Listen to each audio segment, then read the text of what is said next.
We're going to go through some of the basics for welding, kind of some of the stuff you need to get going. Everybody always hears welding. They think it's a scary term. How do I do it? I don't know how. Do I need to be taught how to run one of these? They look scary. They sound scary. They're much easier and simple than you think. It's just a little bit of you got to buy one and play with it. Now, gear, you get what you pay for. So if you buy cheap stuff, it's going to give you cheap performance and you're probably not going to be satisfied. First thing, protecting your hands. A must. You have to have leather gloves or some kind of mechanics gloves because I can promise you your knuckles, your fingers, you are going to get burns otherwise. Before you ever get to welding, you've got to have some eye protection. I know it's the one safety thing. People never, oh, I don't need that. I'm not going to get something in my eye. I promise you, you're going to get stuff in your eye. I've had plenty of things in my eye. I've been to the eye doctor. That's a not fun trip. So, you got to keep these constantly around. You're going to need them every now and then. Before you start working with your metal, and before you ever even start welding, you need a couple things.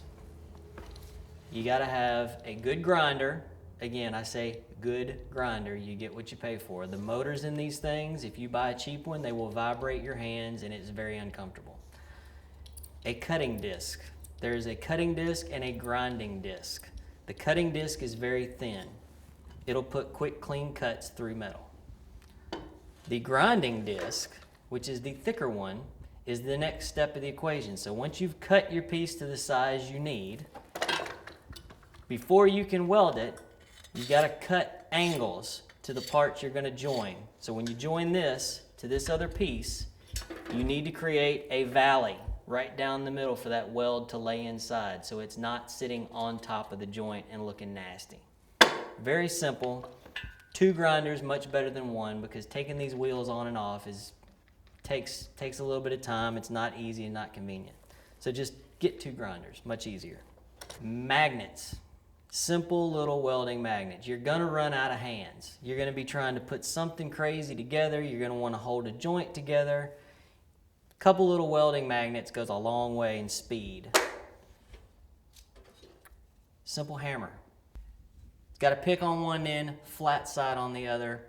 If you're using a stick welder, it's going to put slag that you've got to keep knocking the weld down. You need these hammers laying around just to knock off the loose bits of metal that end up building up around where you're welding. When you're using your stick welder, again, we don't have one on the farm anymore, but there's various sticks to choose from. You need to know how thick of the metal you're welding and how hot it needs to get to pick the right stick.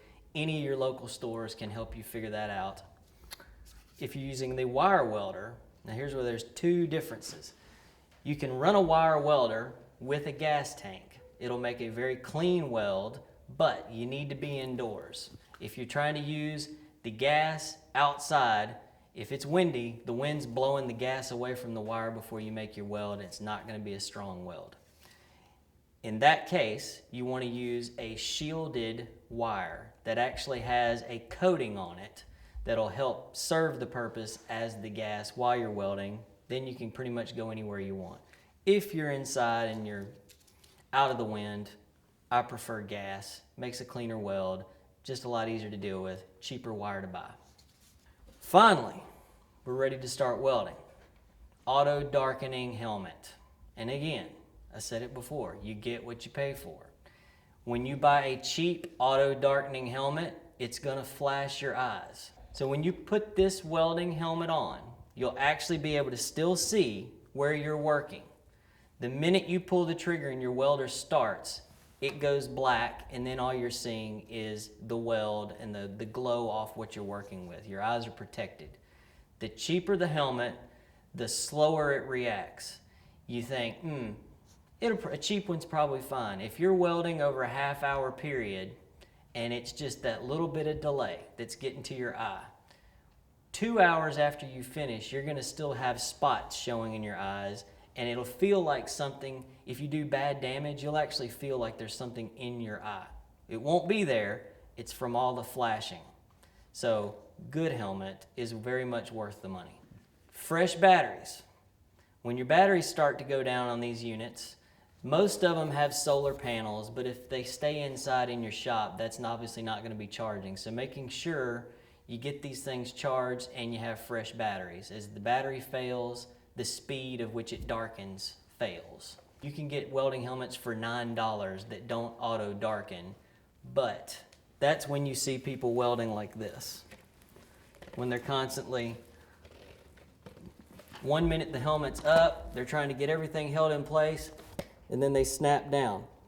Well, most likely you've lost your spot. If you're trying to do a very good, tight little weld in a really confined area, you're probably now off of where you intended it to be.